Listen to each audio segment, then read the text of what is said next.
Today we're going to do a short video on the Sonnet 10 gigabit NIC card. If you're in the market for a low cost 10 gigabit NIC, stay tuned for the rest of this video.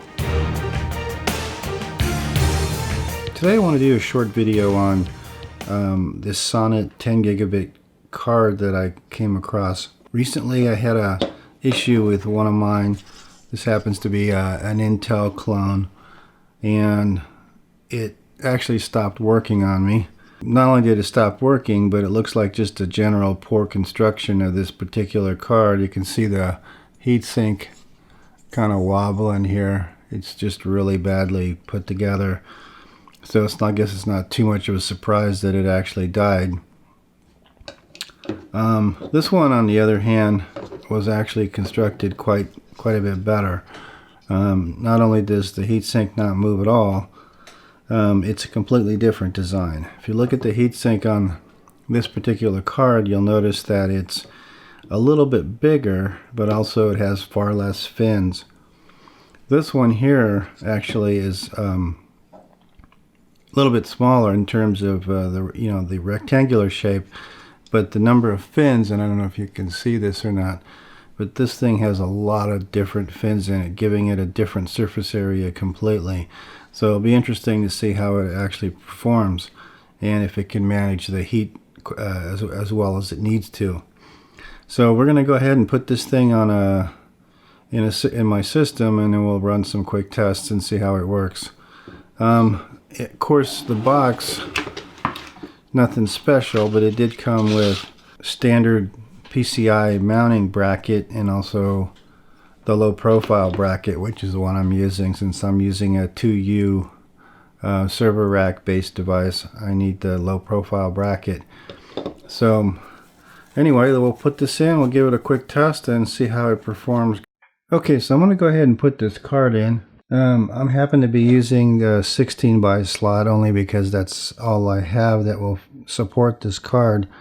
And as this is basically a Plex server and VM server, I don't really need to have a graphics card in here. So I'm going to go ahead and slide this in.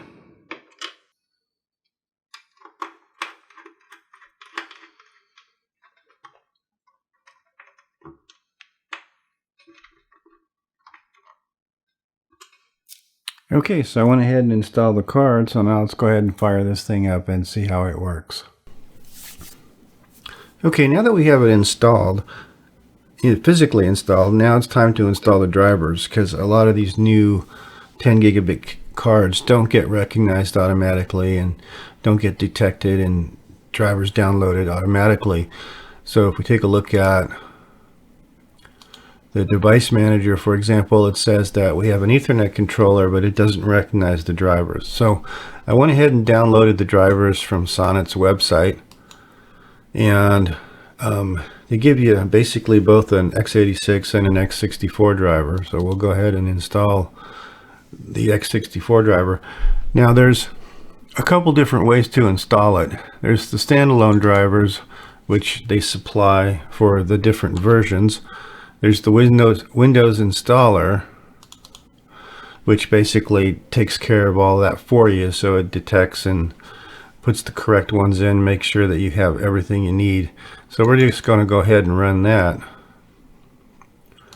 Accept the license. And it's going to come up, says you want to make changes. I'm going to say yes. And that was it.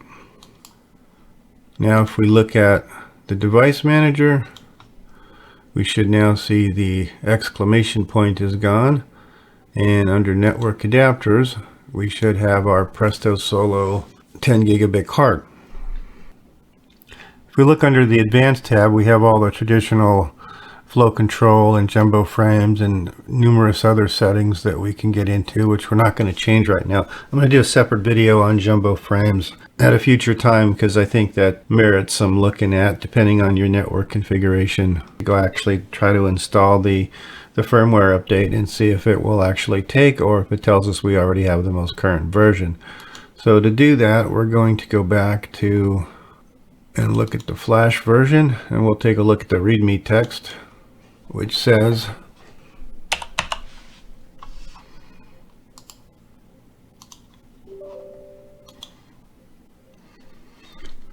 Okay, so now we're going to run this from the command line, and it's asking us to pick the card. So I'm going to go ahead and pick card number 1, because that's the only card I have in the system. And if you look at the details there, it says the current firmware version is 3.0.33, and we have 3.1.90 available.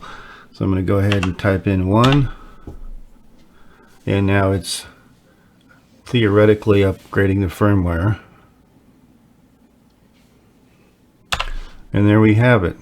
So theoretically it's updated the firmware. So now we should be good to go. We should be ready to actually run and make sure this thing works correctly and does what it's supposed to do. Just to make sure though, let's rerun the utility. And it's telling us, yep, we have the most current version and updates not required. So let's go ahead and exit this, and we're good to go.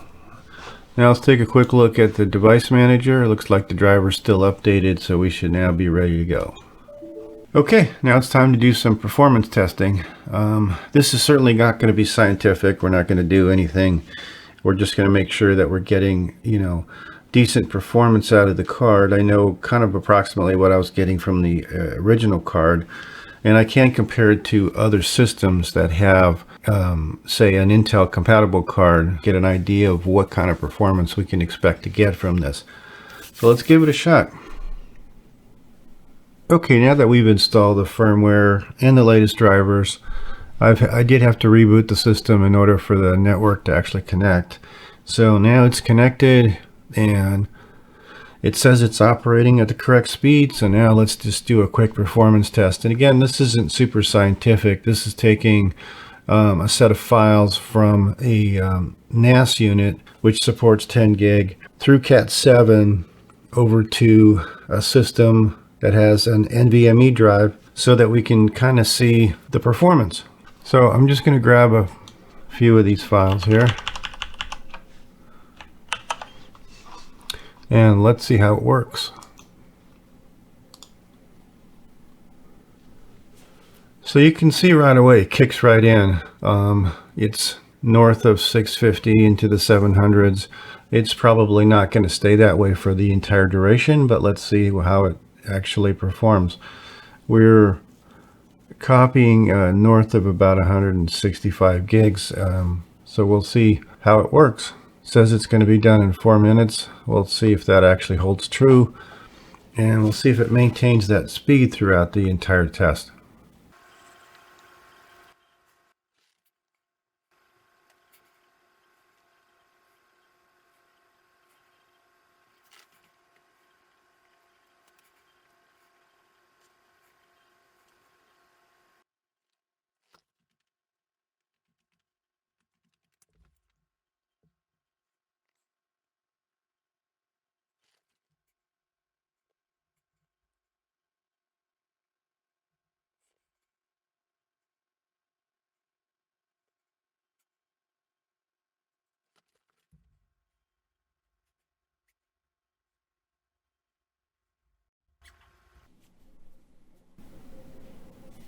Well, there you have it. It's completed the test and it's done really well. It's probably one of the most consistent cards I've seen on my network. It stayed north of 600 megs per second, which is not that common. There's a lot of fluctuations usually, some throttling involved, some caching involved. This one's actually done really well.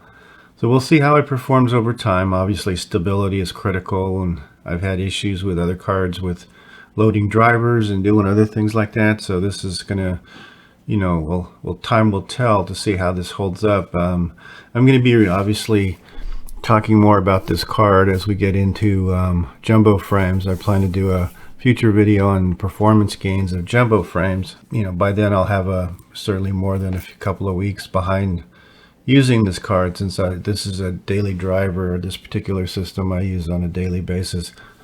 If you've never heard of Sonnet, they've also been a big player in a lot of the Mac items too. So they're not necessarily the new kid on the block. So they've been around, just probably not that common for PC hardware. Anyway, that's about it. I hope you've enjoyed the video. As always, if you haven't subscribed, please do so. Hit that notifications icon and throw it a like if you like this video. We'll see you next time.